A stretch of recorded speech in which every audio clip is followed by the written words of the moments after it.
क्योंकि इंसान के जीवन च बड़ियां परेशानियां है, बड़ियां तकलीफां है, बड़े दुख है।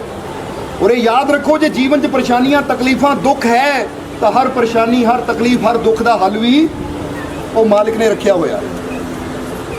इन्हूं इदां समझ लो कि जे उस परमात्मा ने भुख रखी है ना तो फिर भोजन भी रखा होया। ये प्यास है तो जल भी है उस प्यास को मिटाने वाला। हाँ, ये गल होर है, एक बंदे को प्यास तो लगी है पर उन्होंने पता ही ना होए पानी है कित्थे, उत्थे तक पहुँच ही ना पावे तो दोष रब नूं देवे कि ऐ परमात्मा तू किदां दी जिंदगी दी है, ये दुख ही दुख है, प्यास ही प्यास है, शांति सुकून चैन है ही नहीं। तो फिर परमात्मा भी कहेगा कि शांति भी है सुकून भी है चैन भी है पर प्यारिया तेनों हाले पता ही नहीं है कित्थे, एक बार उत्थे तक पहुँच फिर तेनों पता लगेगा कि जीवन च हर मुश्किल का हल है। अं तो सुनते हो ना, एक लाइन आती है कि हर मुश्किल की कुंजी यारो हथ मुर्शद दे आई, मुर्शद नज़र करे जिस वेले तो मुश्किल रहे ना काई। या दूजे लफ्ज़ों चाहता है कि लख खुशियां पातशाहियां जे सतगुर नज़र करे। इत्थे इशारा की होया है कि तेरे जीवन च हुण हज़ारे मुश्किलां, घबरा ना डर ना, क्योंकि हर मुश्किल का हल है, बस वो हल की खोज करनी पैंदी। और ऐसे हमेशा दसीदा है कि अगर उस मालिक की कृपा उसकी रहमत उसकी बख्शिश को असीं प्राप्त करना चाहते हैं तो तुसीं सत्संग एक इत्थे असीं दसना चाहांगे, तुहानूं याद कराना चाहांगे, शायद तुसीं यूट्यूब पर सुनिया होवे। असीं एक बैंक लॉकर की मिसाल दी सी। एक बैंक दे विच लॉकर है किसी का, फिक्र ना करो, समान नहीं पुछना, उसका पुछ घबरा गए पता नहीं मालक ने लॉकर च रखिया कि वो तुहाडा है। असीं सिर्फ दसना चाहते हैं कि जिद्दां बैंक में एक लॉकर हुंदा है तो हमेशा लॉकर दियां कितनियां चाबियां होंदियां है? दो। एक चाबी किहदे कोल हुंदी है? बंदे दे कोल, जिहड़ा लॉकर का मालिक है, तो दूजी चाबी किहदे कोल हुंदी है? जो बैंक का मैनेजर। हुण जदों असीं लॉकर नूं ऑपरेट करना है, फर्ज करो लॉकर के पिछे बड़े खजाने आ, खजाना मतलब असीं सोना रखिया चांदी रखी है, जो भी साडा उहदे अंदर है कीमती धन। हुण जे असीं लॉकर नूं खोल के वो चीज़ नूं प्राप्त करना है तो फिर साडे वास्ते दो चीज़ों की लोड़ है। एक तो साडी अपनी चाबी दी और दूसरा उस की दी, उस चाबी दी जो कि वो बैंक वालियां दे कोल है। क्योंकि जो दो ही चाबियां लगदियां है तो फिर ही लॉकर का दरवाजा खुलता है और असीं वो चीज़ का इस्तेमाल कर पाते जो लॉकर दे विच छुपी हुई है। बस इसी तरह समझ लो कि परमात्मा ने साडे जीवन के अंदर भी खुशियां के कई खजाने रखे हुए हैं। क्योंकि इंसान का जो शरीर है, तुसीं की सोचते हो, ये जो 5 तत्त का बनया हुआ शरीर है, ये सिर्फ यही है? ये अंदर मालिक ने, परमात्मा ने, प्रभु ने बहुत कुछ रखिया हुआ है। वहीं तो एक शब्द अंदर कबीर साहब ने बड़े प्यारे ढंग नाल गल दसी है कि नर नारायणी रूप है तू मत समझे देह, जो समझे तो हरि मिले ना समझे तो खे। कि ए नर तेरे अंदर ही वो नारायण छुपया हुआ है। इसलिए एक शब्द अंदर आता है कि अनंत कोट ब्रह्मंड का राचनहार जगदीश, कैसा सूक्ष्म रूप धर आन विराजा शीश। कि तेरे इस मस्तक के अंदर ना परमात्मा आप विराजमान है। हुण एडी वड्डी ताकत तेरे कोल है पर फिर भी तू दर दर धक्के खांदा फिरदा, कारण की है? क्योंकि तेनों वो ताकत का पता ही नहीं है कि उस तक पहुंचा कितना जाए, उसका इस्तेमाल कितना किया जाए। जे तुहानूं फर्ज करो मोबाइल बच्चे ने पकड़िया होया, असीं कहंदे मोबाइल ये बड़े फंक्शन है, बहुत कुछ है ये अंदर, पर यह मोबाइल किसी ऐसे बुजुर्ग को दे दो जिन्होंने ये बारे पता ही ना होवे कि इहनूं चलाना किद्दां है, इसका इस्तेमाल किद्दां करना है, तो वो वास्ते की है? कुछ भी नहीं। उन्हें कहना बस इन्ना को पता कि रैड बटन दबा दे तो कट हो जाती कॉल, ग्रीन बटन दबा दे तो आवाज़ आ जाती है, मैसेज कितों आउंदी, ईमेल कितने, यूट्यूब की है, व्हाट्सएप की है, फेसबुक की है, मैनूं इहदे बारे पता ही नहीं। हुण इहदा मतलब ये नहीं कि मोबाइल जो फंक्शन है नहीं, वो फंक्शन सारे ही है, पर इस्तेमाल वही करेगा जिन्हों फंक्शनों बारे पूरा ज्ञान होवे, नॉलेज होवे। इसी तरह परमात्मा ने तुहाडे जीवन च बहुत कुछ रखा हुआ है, पर इंसान को अपने जीवन के अंदर छुपी हुई ताकत का, वो आनंद का, वो शांति का ज्ञान ना होने की वजह नाल इंसान दुखी बैठा है। ताही तो कभी गौर करो, तुसी एक शोरूम च जाके फ्रिज लेंदे हो या एक शोरूम च जाके वॉशिंग मशीन लेंदे हो या टीवी लेंदे हो, नाल तुहानूं की मिलता है? मैन्यू। वो सारे फंक्शन लिखे होंगे है कि रिमोट के फंक्शन की है, ये टीवी के फंक्शन की है, या फ्रिज के फंक्शन की है, या वॉशिंग मशीन के फंक्शन की है, या जो भी तुम लेंदे हो। तो गड्डी भी लो तो गड्डी भी जी सर्विस बुक होंगी है ना, ਕਿਉਂਕਿ ਸਾਰਾ ਲਿਖਿਆ ਹੁੰਦਾ ਹੈ ਇੰਜਣ ਦੇ ਬਾਰੇ ਕਿ ਆਹ ਲਾਈਟ ਆਵੇ ਤਾਂ ਕੀ ਪ੍ਰੋਬਲਮ ਹੈ, ਆਹ ਲਾਈਟ ਆਵੇ ਤਾਂ ਇਹਦਾ ਕੀ ਮਤਲਬ ਹੈ। ਉਹ ਹਰ ਚੀਜ਼ ਦੱਸੀ ਹੁੰਦੀ ਹੈ, ਹਰ ਚੀਜ਼ ਦੇ ਨਾਲ ਇੱਕ ਮੈਨੂ ਹੁੰਦਾ ਹੈ। ਜਿਹੜਾ ਇਨਸਾਨ ਉਹਨੂੰ ਪੜ੍ਹ ਲੈਂਦਾ ਹੈ ਉਹਦੇ ਵਾਸਤੇ ਉਹ ਚੀਜ਼ ਨੂੰ ਚਲਾਉਣਾ ਸੌਖਾ ਹੋ ਜਾਂਦਾ ਹੈ। ਪਰ ਇੱਕ ਮੁਸ਼ਕਿਲ ਗੱਲ ਇਹ ਹੈ ਕਿ ਪਰਮਾਤਮਾ ਨੇ ਇਨਸਾਨ ਨੂੰ ਇਹ ਸਰੀਰ ਤਾਂ ਦੇ ਦਿੱਤਾ, ਪਰ ਜਿਹੜਾ ਇਹ ਸਰੀਰ ਨੂੰ ਚਲਾਉਣ ਦੇ ਫੰਕਸ਼ਨ ਹੈ ਨਾ, ਉਹ ਜਿਹੜਾ ਮੈਨੂ ਹੈ ਉਹ ਇਨਸਾਨ ਦੇ ਹੱਥ 'ਚ ਨਹੀਂ ਹੈ। ਉਹ ਸਾਨੂੰ ਕਿੱਥੋਂ ਪਤਾ ਲੱਗਦਾ ਹੈ? ਉਹ ਸਾਨੂੰ ਪਤਾ ਲੱਗਦਾ ਸੰਤਾਂ, ਗੁਰੂਆਂ, ਰਹਿਬਰਾਂ ਦੇ ਕੋਲ ਜਾ ਕੇ ਕਿ ਮਹਾਰਾਜ ਦੱਸੋ ਕਿ ਸਰੀਰ ਦੇ ਅੰਦਰ ਜਿਹੜੀਆਂ ਇੰਨੀਆਂ ਸ਼ਕਤੀਆਂ ਛੁਪੀਆਂ ਬੈਠੀਆਂ ਹੈ, ਜਿਹੜੀਆਂ ਇੰਨੀਆਂ ਤਾਕਤਾਂ ਸਰੀਰ ਦੇ ਅੰਦਰ ਹੈ, ਅਸੀਂ ਕਿਸ ਤਰ੍ਹਾਂ ਉਹਨਾਂ ਦਾ ਇਸਤੇਮਾਲ ਕਰ ਸਕਦੇ ਹਾਂ। ਫਿਰ ਉਹਦੇ ਵਾਸਤੇ ਵਿਧੀਆਂ ਹੁੰਦੀਆਂ ਹੈ, ਮੈਡੀਟੇਸ਼ਨ ਦੀਆਂ, ਧਿਆਨ ਦੀਆਂ, ਸਿਮਰਨ ਦੀਆਂ, ਸ਼ਬਦ ਦੀਆਂ, ਜੋ ਸਾਨੂੰ ਉਸ ਆਨੰਦ ਤੱਕ ਲੈ ਕੇ ਜਾਂਦੀਆਂ, ਜਿੱਥੋਂ ਸਾਨੂੰ ਪਤਾ ਲੱਗਦਾ ਹੈ ਕਿ ਸਰੀਰ ਦੇ ਅੰਦਰ ਛੁਪੇ ਹੋਏ ਖਜ਼ਾਨੇ ਨੂੰ ਅਸੀਂ ਕਿੱਦਾਂ ਪ੍ਰਾਪਤ ਕਰ ਸਕਦੇ ਹਾਂ। ਇਸ ਲਈ ਅਸੀਂ ਦੱਸ ਰਹੇ ਸੀ ਕਿ ਜਿਸ ਵੇਲੇ ਇਨਸਾਨ ਨੇ ਲੋਕਰ ਆਪਰੇਟ ਕਰਨਾ ਹੋਵੇ ਤਾਂ 2 ਚਾਬੀਆਂ ਦੀ ਲੋੜ ਹੈ। ਤਾਂ ਇੱਥੇ ਵੀ ਸਮਝ ਲਓ ਕਿ ਜੇ ਪ੍ਰਭੂ ਦੇ ਘਰ ਦੇ ਖਜ਼ਾਨਿਆਂ ਦੇ ਦਰਵਾਜ਼ੇ ਨੂੰ ਖੋਲ੍ਹਣਾ ਹੈ ਤਾਂ ਉੱਥੇ ਵੀ ਸਾਨੂੰ 2 ਚਾਬੀਆਂ ਦੀ ਲੋੜ ਹੈ। ਉਹਨੇ ਜੋਗ ਨਹੀਂ, ਇੱਕ ਤਾਂ ਬੰਦਾ ਆਪ ਹੀ ਹੁੰਦਾ ਹੈ ਜਿੱਥੇ ਬੰਦੇ ਦਾ ਵਿਸ਼ਵਾਸ ਹੈ, ਪਿਆਰ ਹੈ, ਸ਼ਰਧਾ ਹੈ। ਵਿਸ਼ਵਾਸ ਤੋਂ ਬਿਨਾਂ ਕਦੀ ਮਾਲਿਕ ਦੇ ਘਰ ਦੇ ਦਰਵਾਜ਼ੇ ਨਹੀਂ ਖੋਲ੍ਹਦੇ। ਦੂਜੀ ਜ਼ਰੂਰਤ ਹੈ ਸਾਨੂੰ, ਜਿੱਦਾਂ ਇੱਕ ਚਾਬੀ ਮੈਨੇਜਰ ਦੇ ਕੋਲ ਹੈ, ਹੁਣ ਇੱਥੇ ਸਮਝ ਲਓ ਮੈਨੇਜਰ ਜਾਨੀ ਉਹ ਸੰਤ, ਗੁਰੂ, ਰਹਿਬਰ। ਔਰ ਇਨਸਾਨ ਦਾ ਆਪਣਾ ਇਹ ਸਰੀਰ ਰੂਪੀ ਲੋਕਰ ਹੈ। ਇਹ ਉਦੋਂ ਹੀ ਇਨਸਾਨ ਆਪਰੇਟ ਕਰ ਪਾਉਂਦਾ ਹੈ ਜਦੋਂ ਕੋਈ ਯੁਕਤੀ ਰੂਪੀ ਕੁੰਜੀ ਇਨਸਾਨ ਨੂੰ ਮਿਲਦੀ ਹੈ, ਤਾਂ ਫਿਰ ਹੀ ਇਨਸਾਨ ਨੂੰ ਪਤਾ ਲੱਗਦਾ ਹੈ ਕਿ ਇਹ ਮੇਰੇ ਸਰੀਰ ਰੂਪੀ ਇਹ ਲੋਕਰ ਦੇ ਅੰਦਰ ਉਹ ਪ੍ਰਭੂ ਦੀਆਂ ਰਹਿਮਤਾਂ ਦੇ ਕਿਹੜੇ ਕਿਹੜੇ ਖਜ਼ਾਨੇ ਹੈ। ਜਦੋਂ ਉਹਦੀ ਜਾਣਕਾਰੀ ਇਨਸਾਨ ਨੂੰ ਮਿਲ ਜਾਂਦੀ ਹੈ ਤਾਂ ਇਨਸਾਨ ਦਾ ਜੀਵਨ ਆਨੰਦ, ਸ਼ਾਂਤੀ, ਸਕੂਨ ਨਾਲ, ਖੁਸ਼ੀ ਨਾਲ ਭਰਪੂਰ ਹੋ ਜਾਂਦਾ ਹੈ। ਇਸ ਲਈ ਜੀਵਨ 'ਚ ਐਸਾ ਬਹੁਤ ਕੁਝ ਹੈ ਕਿ ਅਗਰ ਉਹਨੂੰ ਸਮਝ ਲਓ ਤਾਂ ਤੁਹਾਨੂੰ ਡਾਕਟਰਾਂ ਦੀ ਦਵਾਈ ਖਾਣ ਦੀ ਲੋੜ ਨਾ ਪਵੇ। ਜੈ ਮਾਲਕਾਂ ਦੀ। ਅੱਜ ਇਨਸਾਨ ਨੇ ਆਪਣੇ ਆਪ ਨੂੰ ਐਸਾ ਬਣਾ ਲਿਆ ਕਿ ਮਾੜੀ ਜਿਹੀ ਗੱਲ ਹੁੰਦੀ ਚਲੋ ਡਾਕਟਰ ਕੋਲ, ਚਲੋ ਆਹ ਦਵਾਈ ਲੈ ਲਓ, ਆਹ ਗੋਲੀ ਖਾ ਲਓ, ਆਹ ਮੈਡੀਸਨ ਲੈ ਲਓ। ਮੈਡੀਸਨਾਂ ਦੇ ਸਹਾਰੇ ਇਨਸਾਨ ਚੱਲ ਰਿਹਾ ਹੈ। ਪਰ ਅਗਰ ਇਨਸਾਨ ਸਮਝ ਜਾਵੇ ਕਿ ਮੇਰੇ ਅੰਦਰ ਕਿਹੜੀ ਸ਼ਕਤੀ ਬੈਠੀ ਹੈ, ਔਰ ਜਦੋਂ ਇਨਸਾਨ ਉਹ ਸ਼ਕਤੀ ਦੇ ਸਹਾਰੇ ਚੱਲਦਾ ਹੈ, ਯਾਨੀ ਉਹ ਪਰਮਾਤਮਾ, ਪ੍ਰਭੂ, ਵਾਹਿਗੁਰੂ, ਅੱਲਾ, ਜਦੋਂ ਉਹਦੇ ਸਹਾਰੇ ਇਨਸਾਨ ਚੱਲਦਾ ਤਾਂ ਫਿਰ ਇਨਸਾਨ ਨੂੰ ਹੋਰ ਕਿਸੇ ਸਹਾਰੇ ਦੀ ਲੋੜ ਪੈਂਦੀ ਨਹੀਂ। ਪਰ ਉਹ ਥੋੜਾ ਸਮਝਣਾ ਪੈਂਦਾ। ਇਸ ਲਈ ਤੁਹਾਡੇ ਜੀਵਨ 'ਚ ਬੜਾ ਆਨੰਦ ਹੈ, ਬੜੀ ਸ਼ਾਂਤੀ ਹੈ, ਬੜਾ ਸਕੂਨ ਹੈ, ਬੜੀ ਖੁਸ਼ੀ ਹੈ। ਬਸ ਉਸ ਖੁਸ਼ੀ ਨੂੰ ਸਮਝਣ ਦੀ ਕੋਸ਼ਿਸ਼ ਕਰਨੀ, ਉਹਦੇ ਤੱਕ ਕਿੱਦਾਂ ਪਹੁੰਚਿਆ ਜਾਵੇ ਉਹ ਯੁਕਤੀ ਲੈਣ ਦੀ ਕੋਸ਼ਿਸ਼ ਕਰਨੀ। ਕਿਉਂਕਿ ਇਹ ਯਾਦ ਰੱਖੋ ਕਿ ਜਿੱਦਾਂ ਬੰਦਾ ਕਹਿੰਦਾ ਨਾ ਹੀਰਿਆਂ ਦੀ ਖਾਨ, ਸੋਨੇ ਦੀ ਖਾਨ, ਉਹ ਹੈ, ਪਰ ਜਿਹਨੂੰ ਪਤਾ ਹੈ ਉਹੀ ਉਹਦਾ ਲਾਭ ਲੈ ਪਾਉਂਦਾ ਹੈ। ਨਹੀਂ ਤਾਂ ਬਹੁਤ ਦੁਨੀਆ ਐਸੀ ਹੈ ਜਿਹੜੀ ਭੀਖ ਮੰਗਦਿਆਂ ਭਿਖਾਰੀਆਂ ਤਰ੍ਹਾਂ ਆਪਣੀ ਜ਼ਿੰਦਗੀ ਗੁਜ਼ਾਰ ਦਿੰਦੀ ਹੈ। ਇੱਥੇ ਇਹੀ ਗੱਲ ਕਹਿਣੀ ਚਾਹਾਂਗੇ ਕਿ ਤੁਹਾਡੇ ਅੰਦਰ ਵੀ ਉਹ ਲਾਲਾਂ ਦੀ, ਹੀਰਿਆਂ ਦੀ, ਯਾਨੀ ਸੁੱਖਾਂ ਦੀ, ਸ਼ਾਂਤੀ ਦੀ, ਆਨੰਦ ਦੀ ਖਾਨ ਮੌਜੂਦ ਹੈ। ਪਰ ਇੱਥੇ ਹੀ ਗੱਲ ਸ਼ੁਰੂ ਕੀਤੀ ਸੀ ਕਹਾਣੀ ਤੋਂ, ਗੱਲ ਕਿਸੇ ਹੋਰ ਪਾਸੇ ਚਲੀ ਗਈ। ਇਸ ਕਰਕੇ ਹੁਣ ਵਕੀਲ ਵੀ ਸਾਡੇ ਕੋਲ ਬੈਠੇ ਆ, ਬੜੇ ਕੇਸ ਲੜਦੇ ਆ, ਬੜੀਆਂ ਗਵਾਹੀਆਂ ਦਿੰਦੇ ਆ। ਇੱਦਾਂ ਦਾ ਇੱਕ ਕਹਾਣੀ ਸੁਣਾਣੀ ਬੱਚਿਆਂ ਨੂੰ ਵੀ, ਧਿਆਨ ਨਾਲ ਸਾਡੀ ਕਹਾਣੀ ਸੁਣਨੀ, ਫਿਰ ਜਵਾਬ ਦੇਣਾ, ਠੀਕ ਹੈ? ਤਿਆਰ ਹੋ? ਤੇ ਉਸ ਤੋਂ ਬਾਅਦ ਫਿਰ ਅਸੀਂ ਸਮਾਪਤੀ ਵੀ ਕਰਾਂਗੇ, ਕਿਉਂਕਿ ਜਿੱਦਾਂ ਦੱਸਿਆ ਕਿ ਗੁਲਾਬਗੜ੍ਹ ਵੀ ਜਾਣਾ ਹੈ ਅਸੀਂ, ਫਗਵਾੜੇ ਦੇ ਲਾਗੇ, ਉੱਥੇ ਵੀ ਸੰਗਤ ਇੰਤਜ਼ਾਰ ਕਰ ਰਹੀ ਹੈ। ਤੇ ਕਹਾਣੀ ਸਾਰਿਆਂ ਵਾਸਤੇ ਹੈ ਕਿ ਇੱਕ ਬਹੁਤ ਪਹੁੰਚੇ ਹੋਏ ਫਕੀਰ ਸੀ, ਸੰਤ ਸੀ। ਉਹਨਾਂ ਦੇ ਕੋਲ 3 ਸੇਵਕ ਰਹਿੰਦੇ ਸੀ। ਵੈਸੇ ਲੋਕ ਤਾਂ ਬਹੁਤ ਆਉਂਦੇ ਸੀ ਉਹਨਾਂ ਦੇ ਦਰਸ਼ਨ ਕਰਨ ਵਾਸਤੇ, ਉਹਨਾਂ ਦੇ ਸਤਸੰਗ ਵਿੱਚ, ਪਰ ਉਹਨਾਂ ਦੇ 3 ਸੇਵਕ ਸੀ ਜਿਹੜੇ ਉਹਨਾਂ ਦੀ ਬੜੀ ਸੇਵਾ ਕਰਦੇ ਸੀ, ਦਿਨ ਰਾਤ ਸੇਵਾ ਕਰਦੇ ਸੀ, ਦਿਨ ਰਾਤ ਫਕੀਰਾਂ ਦੇ ਨਾਲ ਰਹਿੰਦੇ ਸੀ। ਹੁਣ ਜਦੋਂ ਫਕੀਰਾਂ ਦਾ ਅੰਤਿਮ ਸਮਾਂ ਆਇਆ, ਯਾਨੀ ਜਦੋਂ ਵਕਤ ਆਇਆ, ਫਕੀਰਾਂ ਨੂੰ ਪਤਾ ਲੱਗ ਗਿਆ ਕਿ ਹੁਣ ਮੇਰੇ ਕੋਲ ਕੁਝ ਦਿਨ ਹੈ ਔਰ ਕੁਝ ਦਿਨਾਂ ਬਾਅਦ ਮੈਂ ਇਸ ਸੰਸਾਰ ਨੂੰ ਛੱਡ ਕੇ ਆਪਣੇ ਮਾਲਕ ਦੇ ਕੋਲ ਸਦਾ ਵਾਸਤੇ ਉਹਦੇ 'ਚ ਲੀਨ ਹੋ ਜਾਣਾ ਹੈ। ਤਾਂ ਫਕੀਰਾਂ ਨੇ ਸੋਚਿਆ ਇਸ ਤੋਂ ਪਹਿਲਾਂ ਕਿ ਮੇਰੀ ਮੌਤ ਆ ਜਾਵੇ, ਜਾਣ ਤੋਂ ਪਹਿਲਾਂ ਆਪਣੀ ਇਸ ਗੱਦੀ ਤੇ ਆਪਣਾ ਇਹ ਤਾਜ ਕਿਸੇ ਸਿਰ ਰੱਖ ਜਾਵਾਂ। ਹੁਣ ਸੇਵਾਦਾਰ 3 ਨੇ, ਹੁਣ ਤਿੰਨਾਂ ਨੂੰ ਤਾਂ ਬਿਠਾਇਆ ਨਹੀਂ ਜਾ ਸਕਦਾ, ਬਿਠਾਉਣਾ ਕਿਸੇ ਇੱਕ ਨੂੰ ਹੈ। ਉਸ ਵੇਲੇ ਫਕੀਰਾਂ ਨੇ ਉਹਨਾਂ ਤਿੰਨਾਂ ਨੂੰ ਕੋਲ ਬੁਲਾਇਆ ਔਰ ਤਿੰਨਾਂ ਨੂੰ ਕਿਹਾ ਕਿ ਮੈਂ ਤੁਹਾਨੂੰ 2 ਦਿਨ ਦਾ ਸਮਾਂ ਦਿੰਦਾ ਹਾਂ। ਇਹ 2 ਦਿਨ 'ਚ ਤੁਸੀਂ ਆਪਣੀ ਆਪਣੀ ਦਿਸ਼ਾ ਨੂੰ ਚੁਣ ਕੇ ਚਲੇ ਜਾਓ, ਜਿੱਦਾਂ ਪੂਰਬ, ਪੱਛਮ, ਉੱਤਰ, ਦੱਖਣ, ਜਿੱਥੇ ਵੀ ਤੁਹਾਨੂੰ ਦਿਲ ਕਰਦਾ कोई पूर्व चुन लवे, कोई पश्चिम, कोई उत्तर, कोई दक्षिण, तिन्ने ही अपनी अपनी दिशावां चले जाओ और कोई नेकी वाला काम करके आओ।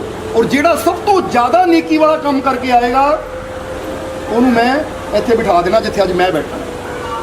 यानी उन्होंने कहा नेक काम करके आना तुसीं। और जो कोई नेक काम कर लिया, 2 दिन का वक्त है, 2 दिन के अंदर नेकी का काम करके वापस आ जाओ, क्योंकि फकीरां नूं पता ही तीजे दिन मेरी मौत है। हुण तिन्हां ने आग्ञा लैके, एक ने पूर्व दिशा फड़ ली, दूजा पश्चिम वाल चला गया, तीजा उत्तर वाल चला गया, इत्थे तिन्ने निकल गए। वो जो जा रहे हैं, पहला जो पूर्व वाल गया सी, चलते चलते नूं अगे एक नदी नज़र आई, एक नदी। उन्हें की देखिया कि नदी दे विच एक नौजवान डुब रहा और आवाज़ दे रहा, बचाओ बचाओ, मैं मर जाना है, कोई है जो मैनू बचा लवे, मदद वास्ते चिल्ला रहा है। इन्हें जो देखिया, ये मन च आया कि गुरु ने कहा सी कोई नेक काम करो। इस तो बड़ी नेकी की गल होर की हो सकती किसी मरदे हुए बंदे नूं जीवन देना, क्योंकि मैं जा सकदा है इत्थों, जे मैं चला जावां ये मर जाएगा, पर जे मैं इहनूं बचा लैंदा अपनी जान खतरे च पा के, तो इस तो बड़ी नेकी कोई हो ही नहीं सकती। इसलिए उन्हें नदी च छाल मारी और वो डुबदे हुए नौजवान नूं किसी तरह फड़ के खिंच के नदी के किनारे लिया, उसकी जान बचाई। नौजवान ने धन्नवाद किया कि तुसी मेरी जान बचाई, ਉਹਦੇ वास्ते दुआ की कि परमात्मा तुहानूं खुशियां देवे, कृपा करे। उस तो बाद नौजवान चला गया तो सेवक ने मन च सोचिया कि गुरु ने कहा सी कोई नेकी का काम करना, हो गया हुण वापस जावां, जाके गुरु नूं दसां कि महाराज मैं किसी मर रहे बंदे की जान बचाई है, इस तो बड़ा नेकी का काम होर की हो सकता है। इसलिए उत्थों वो वापस तुर पिया। इधर दूसरा इंसान जिहड़ा पश्चिम वल गया सी, वो भी तुरिया जा रहा है। जो तुरिया जा रहा है तो उसकी नज़र तुरे जाते दी कित्थे पई कि सामने एक लाल रंग की थैली पई हुई है, रेशमी कपड़ा, लाल रंग की थैली। जो इन्हें देखा की ये खोल के देखिया तो थैली हीरिया नाल भरी हुई है, समझ लो करोड़ों का धन सी उहदे च। चारों तरफ देखा कोई नज़र नहीं आया। इन्हें वो थैली चक्की और चक के कोल झोली सी उह च पा ली, तुर पिया अगे। हुण इन्ना धन, क्योंकि हीरे नाल भरी हुई थैली झोली च पा ली, तुरिया जा रहा, कोई देखने वाला भी है नहीं, कोई पुछण वाला भी है नहीं। चारों पासे नज़र मारी किहदी है, पर कोई है ही नहीं उत्थे, क्योंकि जंगल है। अगे तुरिया जा रहा है, जिसमें उत्थों चलते चलते नूं समझ लो 2-4 किलोमीटर अगे गया, तो अगे एक सेठ आ रहा है, बड़ा परेशान, कुछ लभदा आ रहा है। तो इसने सेठ नूं पुछया कि सेठ जी, क्योंकि पहरावे तो पता लग गया कोई अमीर सेठ है, पुछया सेठ जी की लभ रहे हो, बड़े परेशान हो तुसीं? सेठ कहता मैं इत्थों दी गया सी, शहर नूं जा रहा सी, जदों मैं अपने घरों तुरिया तो मेरे कोल एक थैली सी जिहदे च बड़े कीमती रतन सी, जवाहरात सी, हीरे सी, पर इस यात्रा में पता नहीं वो कित्थे गिर गई। मैं हुण उही तलाश करता वापस जा रहा हैं, उही तलाश करता वापस जा रहा हैं, मैनूं मिल नहीं रही, मैं बड़ा परेशान। इन्हें पूछा जी किहड़े रंग दी सी? उन्हें कहा लाल रंग दी सी और सुनहरी डोर नाल ਉਹਦਾ ਮੂੰਹ ਬੰਨਿਆ ਹੋਇਆ ਸੀ। ਇਹਨੇ उस वेले अपनी झोली चो थैली कढ़ी, कहता सेठ जी आही ताली सी? सेठ कहता हाँ यही सी। कहता लो महाराज तो तुहाडा धन तुहानूं, क्योंकि मैं भी लभ रहा सी कि है किहदा हक ये उन्होंने दे के आओ। सेठ बड़ा खुश होया कि इन्ना ਲੱਖਾਂ ਕਰੋੜਾਂ ਦਾ ਧਨ ਕਿਸੇ ਨੂੰ ਮਿਲੇ, ਦੇਖਣ ਵਾਲਾ ਕੋਈ ਹੋਵੇ ਨਾ, और बंदा वापस करता भी नहीं था, ਇਹਦਾ ਕੀ निकल जाता ਉੱਥੋਂ। मैं ਕਿਹੜਾ ਦੀ तलाशी ਲੈਣੀ ਸੀ ਜਾਂ मैं ਕਿਹੜਾ ਨੂੰ ਪੁੱਛਣਾ ਸੀ? पर इन्ना चंगा बंदा है जिसने ये धन मैनू वापस कर दिता। सेठ ने उन्होंने इनाम देना चाहा कि लै मैं तेन कुछ देवां, कहता जी मैं लालच विच नहीं किया, बस मेरे गुरु ने सिखाया है कि जो जिहदा हक हुंदा हक उन्होंने दो, क्योंकि हक अपराया नानका उस सूअर उस गाए, जिसका हक ना खाओ कभी। तो गुरुआं रहबरां पीरां फकीरां ने यही गल कही है कि जे इंसान किसी का हक करता तो गुरु भी हामी नहीं भरता। इसलिए कि तुसीं अपना रखो। शुक्रिया उन्हें हाथ जोड़ के कही जरा तुसीं मैनूं इनाम देने की गल की, मैं तुहाडा धन्नवाद करदा, मैनूं इनाम नहीं चाहिए। सेठ ने भी उन्होंने दुआवां दित्तियां। इन्हां मन च सोचिया कि ये भी एक नेकी है, एक धन किसी के हवाले करना बहुत बड़ी नेकी है। और गुरु ने कहा एक नेकी करके वापस आ जाना, वो भी उतो तुर गया। ਹੁਣ ਜਿਹੜਾ ਉੱਤਰ ਵੱਲ ਗਿਆ ਹੈ ਤੀਸਰਾ ਸੇਵਾਦਾਰ, ਉਹ ਵੀ ਜਦੋਂ ਚੱਲਦਾ ਜਾ ਰਿਹਾ ਹੈ, ਯਾਤਰਾ ਕਰਦਾ ਜਾ ਰਿਹਾ ਹੈ, ਯਾਤਰਾ ਕਰਦੇ ਕਰਦੇ ਨੂੰ ਇੱਕ ਘਰ ਦੇ ਮੋੜ ਦੀ ਲੰਘਿਆ। ਜਦੋਂ ਘਰ ਦੇ ਮੋੜ ਦੀ ਲੰਘਿਆ ਤਾਂ ਉਹਦੇ ਕੰਨਾਂ 'ਚ ਆਵਾਜ਼ ਪਈ, ਕੋਈ ਅੰਦਰ ਤੜਫ ਰਿਹਾ ਹੈ, ਆਵਾਜ਼ਾਂ ਮਾਰ ਰਿਹਾ ਹੈ ਕਿ ਕੋਈ ਹੈ ਜੋ ਮੈਨੂੰ ਪਾਣੀ ਪਿਲਾ ਦੇਵੇ। ਜਿਸ ਲਈ ਇਸਨੇ ਦਰਵਾਜ਼ਾ ਥੋੜ੍ਹਾ ਖੁੱਲ੍ਹਾ ਸੀ, ਦੇਖਿਆ ਘਰ ਦੇ ਅੰਦਰ ਕੌਣ ਹੈ ਜੋ ਤੜਫ ਰਿਹਾ ਹੈ, ਉਹ ਹਾਏ ਹਾਏ ਕਰ ਰਿਹਾ, ਆਵਾਜ਼ਾਂ ਮਾਰ ਰਿਹਾ ਹੈ। ਤਾਂ ਦੇਖਿਆ ਇੱਕ ਬਜ਼ੁਰਗ ਹੈ ਜੋ ਮੰਜੇ 'ਤੇ ਲੇਟਿਆ ਹੋਇਆ, ਬਿਮਾਰ ਹੈ, ਘਰ ਦੇ ਵਿੱਚ ਕੋਈ ਵੀ ਨਹੀਂ ਹੈ। ਇਹ ਅੰਦਰ ਗਿਆ, ਬਜ਼ੁਰਗ ਨੇ ਕਿਹਾ ਬੇਟਾ ਮੈਨੂੰ ਪਾਣੀ ਪਿਲਾ ਦੇ, ਬੜੀ ਪਿਆਸ ਲੱਗੀ ਹੋਈ ਹੈ। ਇਹਨਾਂ ਪਾਣੀ ਜਦੋਂ ਬਜ਼ੁਰਗ ਦੇ ਮੂੰਹ 'ਚ ਪਾਇਆ, ਦੇਖਿਆ ਬਜ਼ੁਰਗ ਦੇ ਸਰੀਰ ਨੂੰ ਹੱਥ ਲਾ ਕੇ ਕਿ ਬਜ਼ੁਰਗ ਦਾ ਸਰੀਰ ਬੜਾ ਤਪ ਰਿਹਾ ਹੈ। ਤਾਂ ਪੁੱਛਿਆ ਬਾਬਾ ਜੀ ਤੁਹਾਡੇ ਕੋਲ ਕੋਈ ਹੈ ਨਹੀਂ? ਉਹ ਕਹਿੰਦਾ ਮੇਰਾ ਕੋਈ ਨਹੀਂ ਹੈ, ਨਾ ਧੀ ਨਾ ਪੁੱਤਰ ਨਾ ਪਤਨੀ, ਮੈਂ ਇਕੱਲਾ ਹੀ ਇਕੱਲਾ ਹਾਂ। ਕੁਛ ਦਿਨਾਂ ਤੋਂ ਮੇਰੀ ਸਿਹਤ ਖਰਾਬ ਹੈ, ਆਂਢ ਗੁਆਂਢ ਦਾ ਕੋਈ ਆ ਕੇ ਮੈਨੂੰ ਭੋਜਨ ਦੇ ਜਾਵੇ ਉਹ ਮੈਂ ਕਰ ਲੈਂਦਾ ਹਾਂ, ਇਹ ਤਾਂ ਕੋਈ ਮੇਰਾ ਨਹੀਂ ਜੋ ਮੈਨੂੰ ਪੁੱਛ ਸਕੇ। ਇਹਦੇ ਮਨ 'ਚ ਹੋਇਆ ਕਿ ਗੁਰੂ ਨੇ ਕਿਹਾ ਸੀ ਨੇਕੀ ਕਰਕੇ ਆਣੀ ਹੈ, ਤੋਂ ਬੜੀ ਹੋਰ ਨੇਕੀ ਕੀ ਹੋ ਸਕਦੀ ਹੈ। ਇਹਨਾਂ ਉਸੇ ਵੇਲੇ ਜਾ ਕੇ ਵੈਦ ਨੂੰ ਬੁਲਾਇਆ, ਵੈਦ ਨੂੰ ਲਿਆਂਦਾ ਔਰ ਵੈਦ ਨੂੰ ਲਿਆ ਕੇ ਬਜ਼ੁਰਗ ਨੂੰ ਦਿਖਾਇਆ। ਵੈਦ ਨੇ ਦਵਾਈ ਦਿੱਤੀ ਕਿ ਆਹ ਦਵਾਈ ਦੇਣ ਨਾਲ ਇਹਦਾ ਬੁਖਾਰ ਉਤਰ ਜਾਏਗਾ। ਫਿਰ ਇਹਨਾਂ ਰਾਸ਼ਨ ਦਾ ਥੋੜਾ ਸਮਾਨ ਬਾਜ਼ਾਰ 'ਚੋਂ ਲਿਆਂਦਾ, ਰਾਸ਼ਨ ਦਾ ਸਮਾਨ ਬਜ਼ੁਰਗ ਕੋਲ ਲਿਆ ਕੇ ਰੱਖਿਆ, ਕੁਛ ਤਿਆਰ ਕਰਕੇ ਬਜ਼ੁਰਗ ਨੂੰ ਖਿਲਾਇਆ ਵੀ। ਹੁਣ ਬਜ਼ੁਰਗ ਨੇ ਜਦੋਂ ਭੋਜਨ ਕੀਤਾ, ਦਵਾਈ ਖਾਧੀ ਤਾਂ ਉਹਦੇ ਸਰੀਰ 'ਚ ਜਾਨ ਆ ਗਈ। ਬਜ਼ੁਰਗ ਨੇ ਦੁਆਵਾਂ ਦਿੱਤੀਆਂ ਕਿ ਰੱਬ ਤੇਰਾ ਭਲਾ ਕਰੇ, ਆਸ਼ੀਰਵਾਦ ਦਿੱਤਾ ਬਜ਼ੁਰਗ ਨੇ ਕਿ ਜੇ ਤੂੰ ਨਾ ਆਉਂਦਾ ਤਾਂ ਸ਼ਾਇਦ ਪਿਆਸ ਨਾਲ ਤੜਪ ਕੇ ਮੈਂ ਮਰ ਜਾਂਦਾ। ਤੂੰ ਆਇਆ, ਵੈਦ ਨੂੰ ਲਿਆਂਦਾ, ਮੈਨੂੰ ਦੁਆ ਦਾਰੂ ਦਿੱਤੀ, ਮੈਨੂੰ ਭੋਜਨ ਦਿੱਤਾ, ਬੇਟਾ ਤੂੰ ਬਹੁਤ ਨੇਕੀ ਦਾ ਕੰਮ ਕੀਤਾ, ਪਰਮਾਤਮਾ ਤੈਨੂੰ ਬਹੁਤਾ ਦੇਵੇ। ਇਹ ਬਜ਼ੁਰਗ ਨੇ ਇਹਨੂੰ ਦੁਆਵਾਂ ਦਿੱਤੀਆਂ। ਔਰ ਇੱਧਰ ਇਹਨਾਂ ਮਨ 'ਚ ਸੋਚਿਆ ਗੁਰੂ ਨੇ ਕਿਹਾ ਸੀ ਜਾ ਕੇ ਕੋਈ ਇੱਕ ਨੇਕੀ ਦਾ ਕੰਮ ਕਰਨਾ, ਇਹ ਵੀ ਨੇਕੀ ਦਾ ਕੰਮ ਹੋ ਗਿਆ। ਹੁਣ ਉੱਥੋਂ ਇਹ ਵੀ ਵਾਪਸ ਆ ਗਿਆ।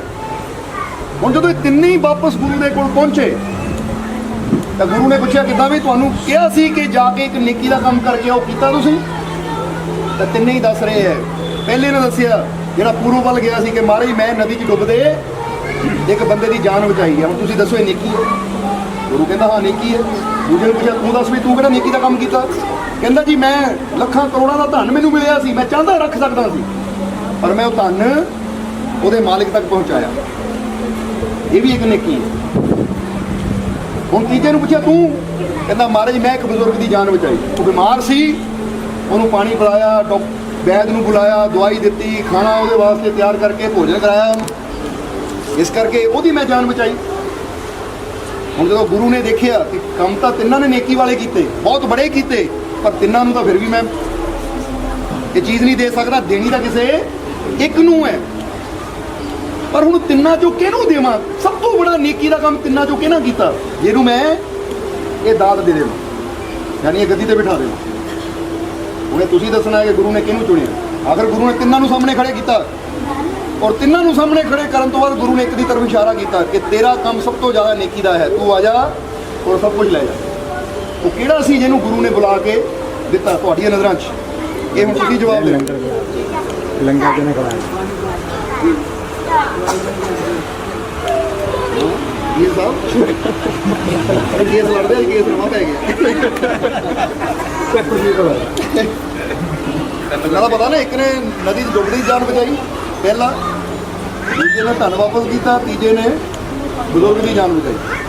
ਤਿੰਨੇ ਕੰਮ ਨੇਕੀ ਦੇ ਹੈ, ਪਰ ਗੁਰੂ ਨੇ ਤਿੰਨਾਂ 'ਚ ਇੱਕ ਨੂੰ ਚੁਣਿਆ।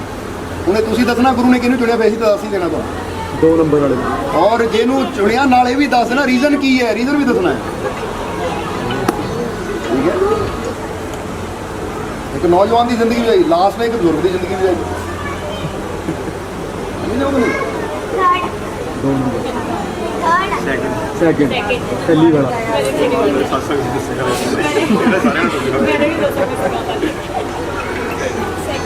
ਸੋਚੋ ਜ਼ਰਾ। ਜਿਹਨੇ ਪਹਿਲੀ ਦਿੱਤੀ, ਪਹਿਲੇ ਵਾਲੇ ਕਿਹੜੇ ਬੰਦੇ ਉਹ ਹੱਥ ਖੜਾ ਕਰੋ, ਐਦਾਂ ਪਤਾ ਲੱਗਦਾ। ਜਿਹੜੇ 1 ਨੰਬਰ ਨੂੰ ਜਿਹੜੇ ਕਹਿੰਦੇ ਕਹਿੰਦੇ ਪਹਿਲੀ ਦੀ ਨੇਕੀ ਵੱਡੀ ਆ, ਉਹ ਹੱਥ ਖੜੇ ਕਰੋ। ਅਜੇ ਕਹਾਣੀ ਸਮਝ ਵੀ ਆਈ ਕਿ ਨਹੀਂ? ਇਹ ਸਮਝ ਹੁਣ ਦੱਸੋ। ਮੈਨੂੰ ਲੱਗਦਾ ਹੈ ਕਿ ਪਹਿਲਾ ਵਾਲਾ ਹੈ ਜਿਹਨੇ ਨਦੀ 'ਚ ਡੁੱਬਦੇ ਨੌਜਵਾਨ ਦੀ ਜਾਨ ਬਚਾਈ, ਉਹ ਹੱਥ ਖੜਾ ਕਰੋ। ਇਹਨੂੰ ਲੱਗਦਾ ਦੂਜਾ ਹੈ ਜਿਹਨੇ ਥੈਲੀ ਦੇਰ ਤੱਕ ਵਜਾਈ, ਉਹ ਹੱਥ ਖੜਾ ਕਰੋ। ਇਹਨੂੰ ਲੱਗਦਾ ਤੀਜਾ ਹੈ ਜਿਹੜਾ ਬਜ਼ੁਰਗ ਨੂੰ ਰੋਟੀ ਖਾਈ, ਉਹ ਹੱਥ ਖੜਾ ਕਰੋ। ਵਾਰੀ ਕਰੀ ਜਾਂਦੇ ਹੈਡ ਵੀ ਮੇਰਾ, ਤੇਲ ਵੀ ਮੇਰਾ, ਮਰਜ਼ੀ ਗੱਲ ਨਹੀਂ ਹੈ ਮੇਰੀ। ਚੱਲ ਤੀਜਾ ਅਜੇ ਕਿਹਨਾਂ ਨੂੰ ਲੱਗਦਾ ਤੀਜਾ ਹੈ? ਤੁਹਾਨੂੰ ਸਮਝ ਨਹੀਂ ਆਈ? ਇਹ ਕਿਹਨਾਂ ਨੂੰ ਲੱਗਦਾ ਦੂਜਾ?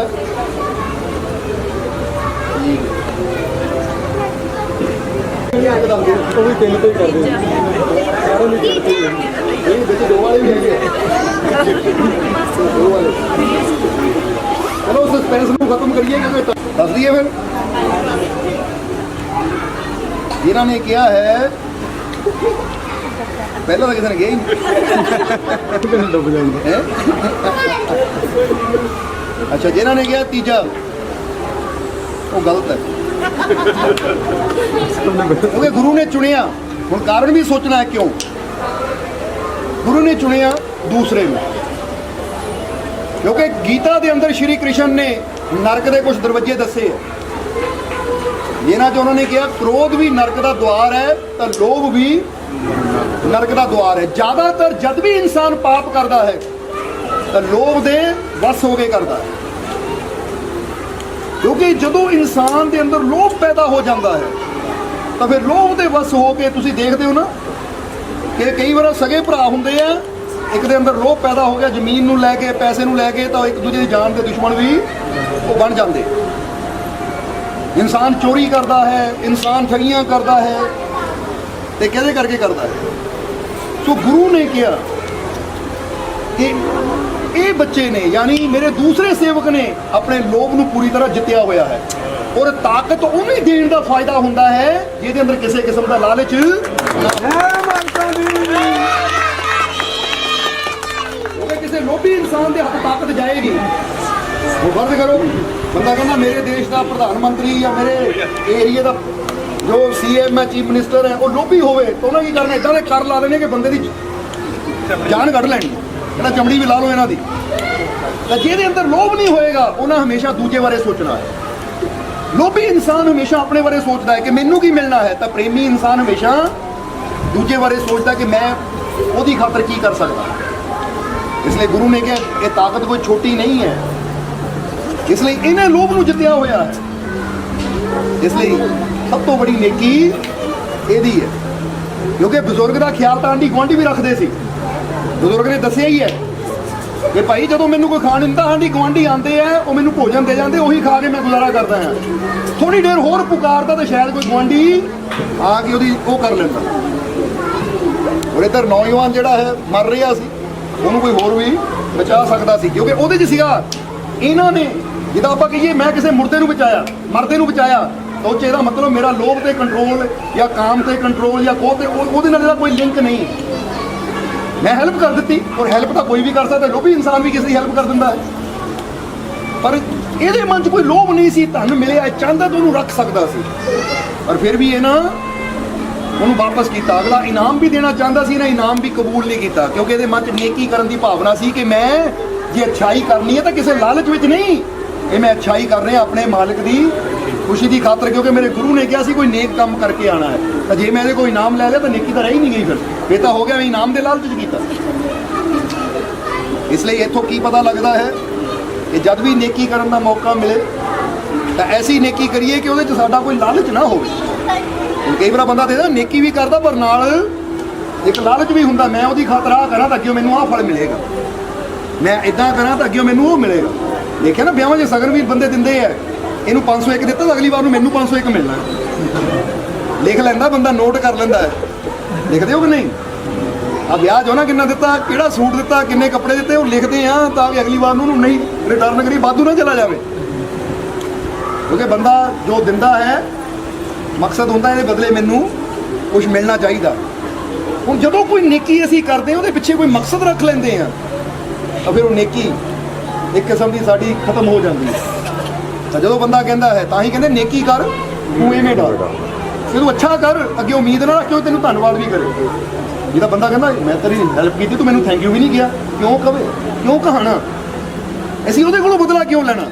ਹਾਂ ਉਹਦੀ ਆਪਣੀ ਅੱਛਾਈ ਹੋਏਗੀ ਤਾਂ ਥੈਂਕ ਯੂ ਕਹਿ ਦੇਗਾ, ਨਹੀਂ ਕਹਿੰਦਾ ਤਾਂ ਆਪਣੇ ਮਨ 'ਚ ਕੁਝ ਰੱਖਣਾ। ਤੈਨੂੰ ਤਾਂ ਹੋਣਾ ਚਾਹੀਦਾ ਹੈ ਕਿ ਮੈਂ ਆਪਣੇ ਵੱਲੋਂ ਕੁਝ ਅੱਛਾ ਕਰ ਦਿੱਤਾ। ਗੱਲ ਹੈ ਸਾਰਿਆਂ ਨੂੰ।